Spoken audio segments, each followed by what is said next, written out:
네, 생성형 AI를 이용한 업무 자동화 및 생산성 향상 방안에 대해서 한번 설명을 드려보도록 하겠습니다.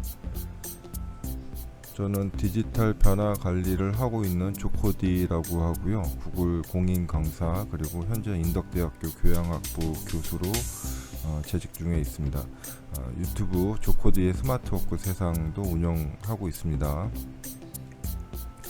예전에 구글에서 이제 강조를 했던 거는 모바일 퍼스트 정책입니다. 그러니까 모든 애플리케이션 앱들을 모바일에서 먼저 사용할 수 있도록, 그 얘기는 이제 PC 웹과 앱을 이제 제공을 해서 사용을 할 수가 있는데 모바일에서 먼저 사용할 수 있도록, 그러니까 이제 이동성을 강조한 그런 정책이 되겠죠. 기존에는 모두 PC 중심에서 사용을 했다면은 구글에서는 모바일 퍼스트 정책으로 해서 스마트폰이나 패드에서 사용할 수 있도록 그렇게 정책화를 했습니다. 그래서 모든 제공되는 앱, 특히 뭐 지메일이나 드라이브부터 시작해서 앱들을 모두 다 모바일 기능을 먼저 제공을 하고 있다가 사실은 여기 이제 숨겨져 있는 기능이 모바일 온리 정책이 또 있었습니다. 그러니까 그 얘기는 이제 PC보다 모바일이 더 중요하다,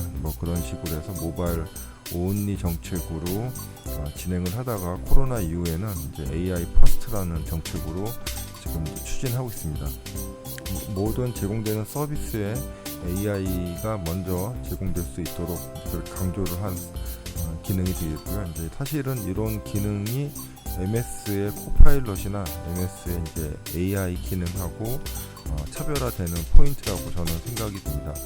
MS에서도 뭐 챗GPT나 오픈 AI사의 기능들을 제공을 하고 있지만은 이렇게 이제 AI 퍼스트 정책이 아니고 사실은 플러그인 방식이기 때문에 차별화가 된다고 생각이 됩니다. 자, 그래서 구글 요번에 이제 I/O 행사에서도 이제 이런 식으로 발표를 했는데, 트랜스포머 모델은 2017년에 이제 처음으로 스타팅을 해가지고 구글에서도 현재 제공을 하고 있지만은 오픈 AI사에서도 먼저 상업화를 해서 많은 인기를 끌었던 모델이기도 합니다. 구글에서는 그동안 AI 분야에서 많은 선도적인 업적을 많이 남겼죠. 뭐 대표적으로 딥마인드사의 알파고가 그때 이제 이세돌 구단을 3대1, 4대1로 이기면서 많은 사람들한테 충격을 준 바도 있고요. 그리고 이제 그 이후에도 사실 딥마인드는 구글의 여러 분야, 뭐 헬스뿐만 아니고 전력 제어나 이런 데에서도 많이 적용이 되어서 사용이 되었습니다. 이후에 이제 트랜스포머 모델을 시작으로 해서 여러 가지 뭐 버트나 다양한 그런 람다나 여러 가지 모델들은 제공을 하고 있고요. 이거 말고도 구글에서는 여러 가지 프로세스나 업무에 적용할 수 있는 모델도 많이 가지고 있습니다. 구글의 생성형 AI 이제 듀엣이라고 이제 얘기를 하고요. 이거는 이제 팜2 모델로 현재 제공을 하고 있습니다. 일부 사용자들도 릴리즈가 되어 있기 때문에 이제 신청을 받아서 사용할 수 있도록 그렇게 제공하는 기능이 되겠습니다. 구글의 요 기능에서는, 듀엣 기능에서는 이제 실질적으로 워크스페이스라고 하는 협업 시스템에서 다른 사람들과 협업하는 단계 이외에도 AI와 실질적으로 협력할 수 있는 형태로 제공을 해주고 있습니다.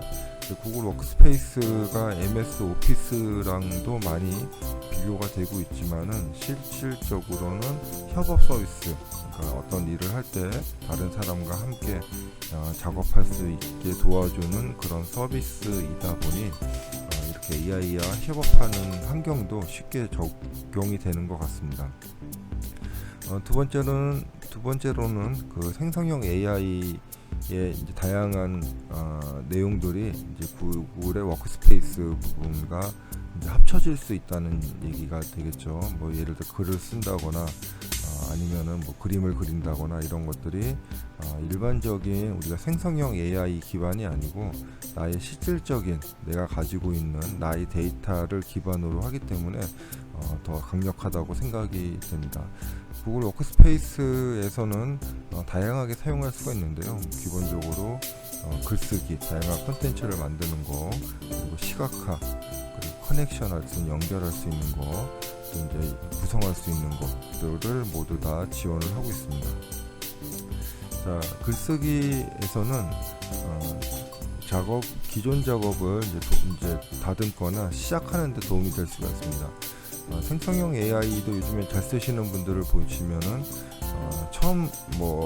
처음부터 아예 시작을 하죠. 왜냐하면 우리가 신종이에 새롭게 시작한다는 거는 사실은 많은 에너지를 필요로 하고 시간도 많이 걸립니다. 근데 우리가 어떤 템플릿이나 아니면은 초안이 있는 상태에서 진행을 하기에는 그만큼 쉽다는 얘기가 되겠죠. 그리고 이제 슬라이드, 우리가 이제 프레젠테이션이라고 하는 개념도 어떤 이제 글씨나 텍스트 중심보다는 이미지로 하는 것이 더 좋은 프레젠테이션이라고 생각이 되는데, 거기에 관련된 이미지들도 스스로 찾는 것이 아니고 글에 해당되는 내용을 가지고 쉽게 만들어 줄 수 있으면 시간이 많이 단축이 될 것 같습니다. 데이터 측면에서도 우리가 어떤 필요한 데이터를 만들어야 될 때 기존에는 하나하나 데이터를 찾아다니고 데이터를 만들고 이렇게 했지만은 이제 듀엣 AI를 이용한다면은 데이터도 필요할 때 빠르게 분석하고 구성할 수 있도록 해주고 있습니다. 마지막으로 이제 연결, 우리가 구글 미시나 이런 것을 이용해서 비디오 컨퍼런스를 많이 하고 있는데 거기에 관련돼서는 사실은 우리가 영상, 음향 많은 신경 쓸 부분들이 있죠. 이런 것들을 구글 AI가 자동적으로 해준다, 이런 측면에서 현재 듀엣 AI를 사용할 수가 있습니다. 데모를 한번 보여드리도록 하겠습니다. 일단은 지메일 같은 경우에 이제 이것은 GPT나 생성형 AI에서도 이제 많이 잘 할 수 있는 건데, 이런 것들을 이용해서 쉽게 자신의 업무 환경에서 이용할 수 있다는 장점이 있는 것이죠. 그리고 이제 이런 것들이 기존 이제 일반적인 내용이 아니고 자신이 작성했던 지메일, 자신이 작성했던 드라이브 내용을 기반으로 할 수가 있기 때문에 조금 더 엉뚱한 얘기보다는 실질적 업무에 관련된 내용을 쉽게 할 수가 있습니다. 이런 분야들은 아마 더 발전을 할 것이고요. 나중에는 사람이 글을 쓰는 일이 극도로 줄어들지 않을까, 이제 그런 생각도 많이 하고 있습니다. 두 번째로는 스마트 캔버스에서 글쓰기인데요. 이 부분은 정말로 이제 중요한 부분이라고 생각이 듭니다. 왜냐하면은 기존에 우리가 A4지에 글을 쓰던 거, 그리고 출력을 해서 사용하던 방식에서 이제는 AI랑 함께 작업을 하기 위해서는 어떤 이 글 자체가 사실은 컴포넌트가 돼야 됩니다. 우리가 이제 글이라는 거를 쓰다 보면은 내용이 여러 가지 것들이 있는 것들을 하나하나 사용을 마치 이제 우리가 텍스트 형태로만 사용을 했었는데, 그것이 아니고 우리가 날짜는 날짜, 프로젝트는 프로젝트, 아니면 사람이면 사람, 이런 식으로 구분을 해줄 수 있어야 된다는 얘기겠죠. 그렇게 해야지 AI들이 이것은 글자구나, 이것은 사람의 정보구나, 이거는 날짜구나 라고 하는 것들을 AI가 이해를 할 수가 있을 거라고 생각이 듭니다.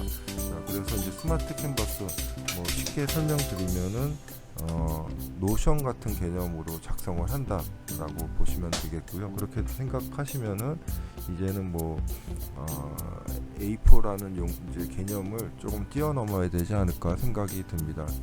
그래서 AI랑 함께 작업할 수 있도록 그렇게 이제 스마트 캔버스, 기존에 코로나를 거치면서 구글이 많이 준비했던 스마트 칩이나 이런 것들 함께 사용할 수가 있겠고요.